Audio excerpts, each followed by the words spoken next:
नमस्कार, मी सचिन गव्हाणे आपलं स्वागत करतो मेट्रो नाईट या बुलेटिनमध्ये। बुलेटिनची सुरुवात करूयात एका ब्रेकिंग बातमीनं।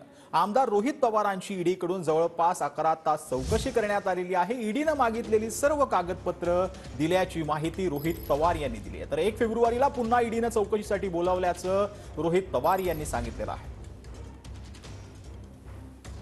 दादा, तुम्ही चौकशीला सामोरे गेलात, कार्यकर्ते उत्साहानं तुमचं स्वागत करतायत, काय नेमकं? या सगळ्या कार्यकर्त्यांचं आणि नागरिकांचं एवढंच म्हणणं आहे की आपण लढलं पाहिजे। सगळेच जर न लढता पळून जाणारे जर झाले तर मग लोकांच्या हितासाठी कोण लढणार? आणि त्या हेतूतून आदरणीय पवार साहेबांनी आज दाखवून दिलं। 12 तास साहेब इथं राहिले, साहेबांसाठी हे सर्व कार्यकर्ते तिथे आले आणि आम्ही साहेबांकडनं प्रेरणा घेतो। आम्ही सुद्धा लढायला तयार आहोत, लढत आहोत। अधिकारी त्यांचं काम करत असतात, अधिकाऱ्यांना जी माहिती पाहिजे होती सगळी दिलेली आहे।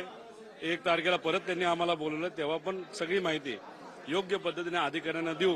पुस्तक घेऊन गेलेला होता, ते तुम्हाला शरद पवार साहेबांनी स्वतः भेट दिलेलं होतं।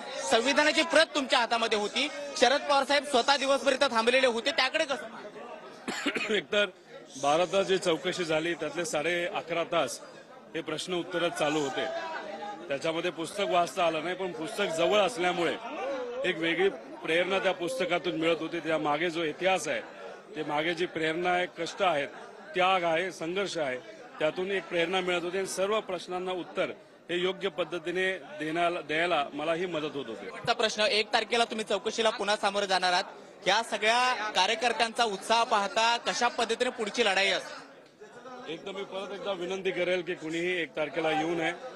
शेवटी लढत असताना जे काही कागद द्यायचे असतात ते कागद आपण देत असतो आणि ते कागद आपण देत आहोत। एन्क्वायरीला समोर जात आहोत, त्यामुळे आम्ही आमचं काम करत आहोत। पण जे राजकीय आणि सामाजिक दृष्टिकोनातून आपल्याला काम करायचंय ते तर आपल्याला करावं लागणार आहे। आणि ह्या सरकारच्या विरोधात जे आज सरकार या महाराष्ट्रामध्ये आहे त्याच्या विरोधात सामान्य लोकांच्या वतीने आपल्याला लढावं लागणार। पुढे जाण्यासाठी कृष्ण सोनारकर, TV9 मराठी, मुंबई।